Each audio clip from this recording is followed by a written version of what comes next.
What's up, Hobby Maniacs? MBG here today with a look at the new Necron Codex. This is going to be our Wargear review, where we go over all the Wargear and all the special rules for the book, so we can build that foundation to go back and cover the rest of the units and the things that make up the actual book itself. But if you're constantly flipping through the Wargear and to the back of the book and you don't really know what this does and what this does and what this does, it's a little annoying for me. So I like to look at the Wargear first. So that's where we're going to start today. So first up is, of course, the overall army rules, which if you haven't heard, Reanimation Protocols is a little bit different now. It's kind of like a Feel No Pain save, but kind of not. As a matter of fact, you can't take both. You can only choose to roll for one or the other.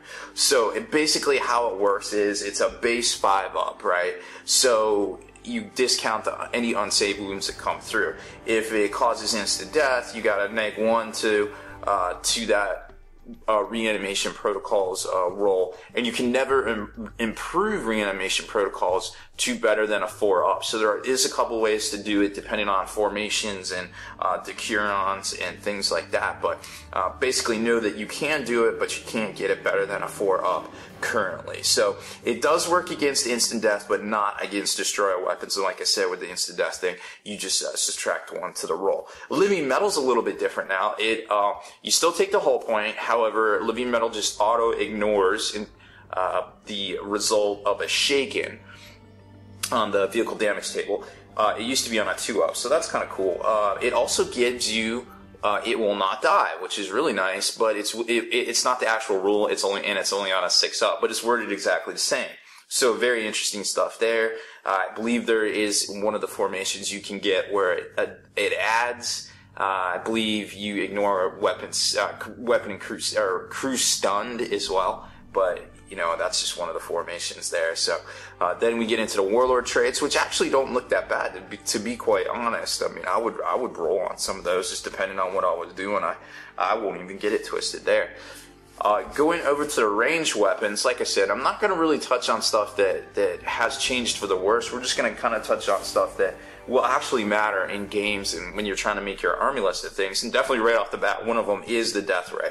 That has changed. It used to be the line thing. Now it's Strength 10, AP 1, Heavy 1, Blast, Lance. A lot of people didn't notice that it was Lance, and that's actually really important because, I mean, now you're talking Strength 10, and if it's over Armor 14, you're only going to need at least a 2 to glance it because of the Lance special rule. So that's pretty dope.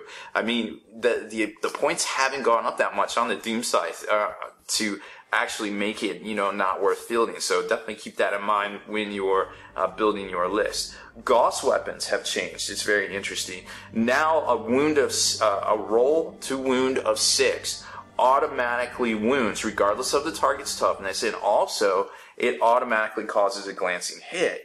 No more of that, you roll an extra d6, etc., and things with the Gauss. It doesn't work that way. It's actually better in my opinion. So that's a really interesting rule to remember.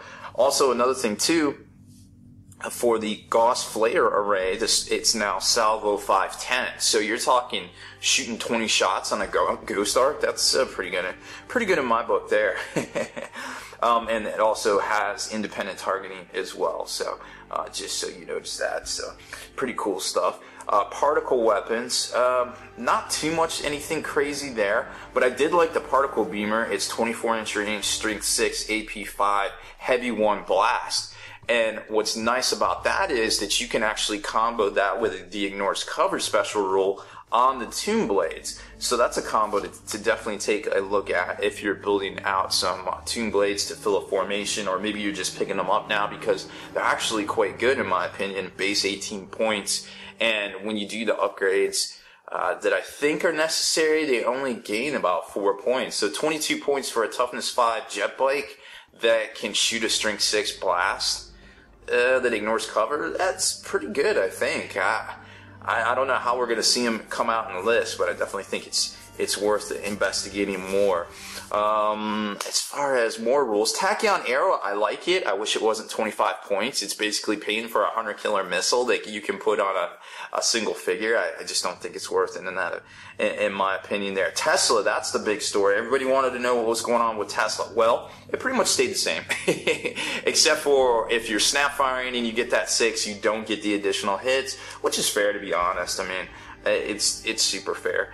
I like the transdimensional beamer. This is the weapon that the Wraiths can take. It's 10 points. It's a little pricey, but in bigger games, it's definitely worth taking, because on a roll of 6, you're causing instant death, and it's an AP2 weapon. So, you know, if you have 6 of them, you get that 1/6. Bye-bye, Wraith Knight. Oh, no.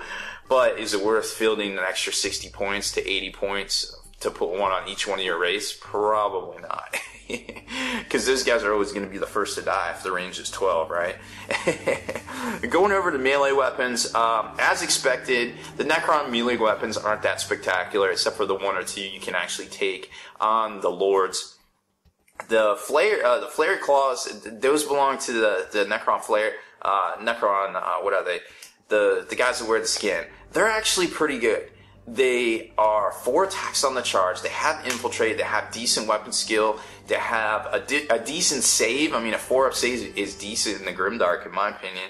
So, and they can infiltrate, and they can deep strike, and they're actually not that many points. So if you're looking for a cheap troop, you might want to consider them, because they're kind of basically like a combination of Blood Claws and Scouts without a additional cover save. But I think they're worth taking. But I'm digressing here, getting into units. As far as rest of weapons, War Scythe pretty much standard profile per the FAQ from last book.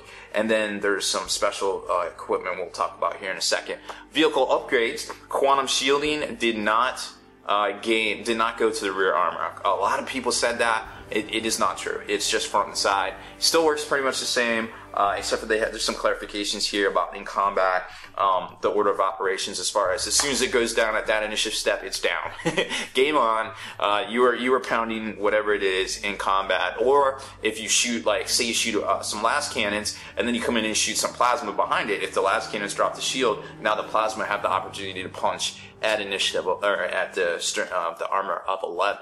So keep that in mind as you're selecting your not only your target priority, but your order of fire as well.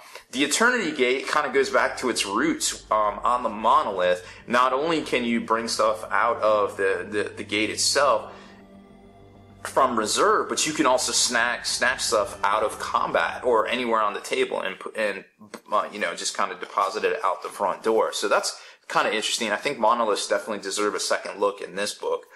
As far as the Techno Arcana go, there's some interesting stuff. A lot of things stayed the same. Mind-Shackle Scarabs, of course, got a little worse. Now they're just a fear test taken on 3d6. It's not super crazy.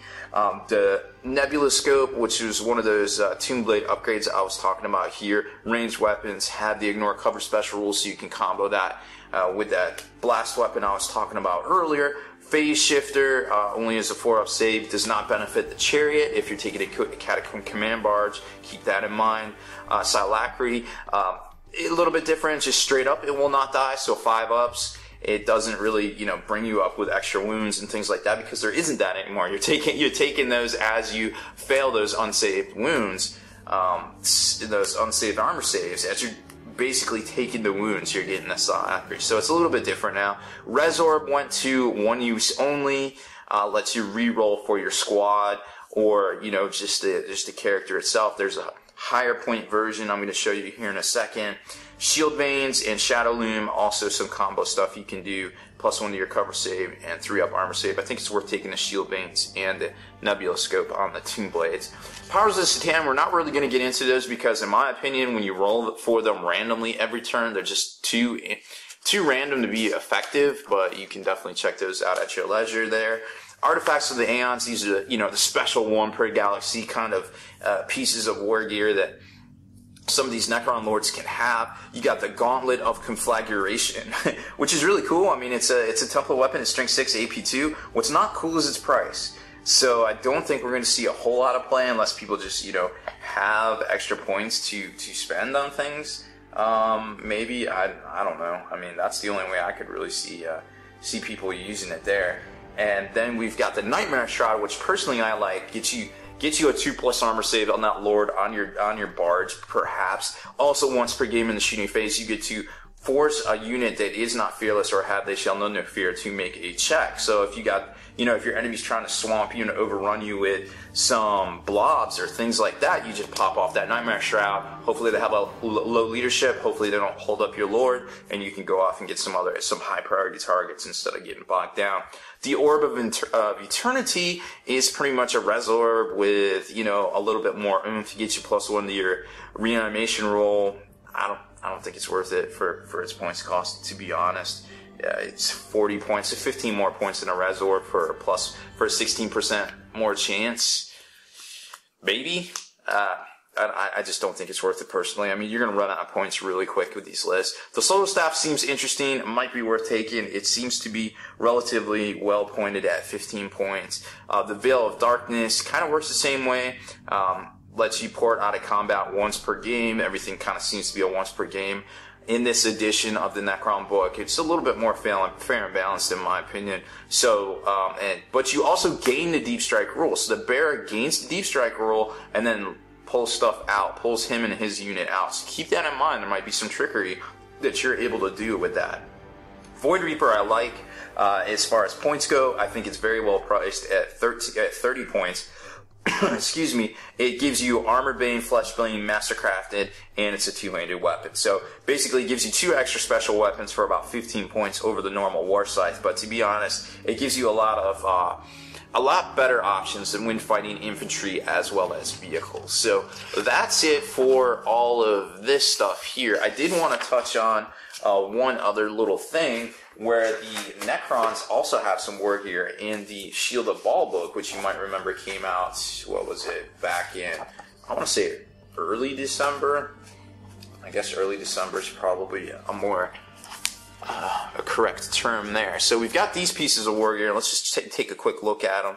We've got the Relics of the War in Heaven. That's just a Cryptek weapon there. Edge of Eternity, which is replaces the model Staff of Light, so you cannot take a War Scythe, because I believe the War Scythe is an upgrade for that. It seems pretty decent. I mean, it's just going to give you the different options. This is good for killing troops. I'd rather have a Void Blade personally.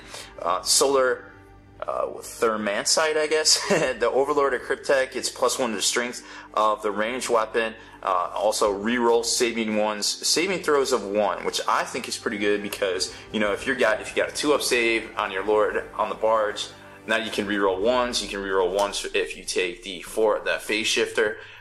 Maybe you're taking some cover saves. Yeah, it's always good as well. So keep these pieces of Wargear in mind when you're making your list to boot. And then here is your Force Orc for the Mephret Dynasty. I believe you have to take this. You have to fit your army into here to take those pieces of Wargear. So don't take that and then don't do this. You have to do this too, which is a little inconvenient because you can't fit in those special formations that come in the other the new book, the Decurion formations. But it is what it is. You can only take so much from so many places, right?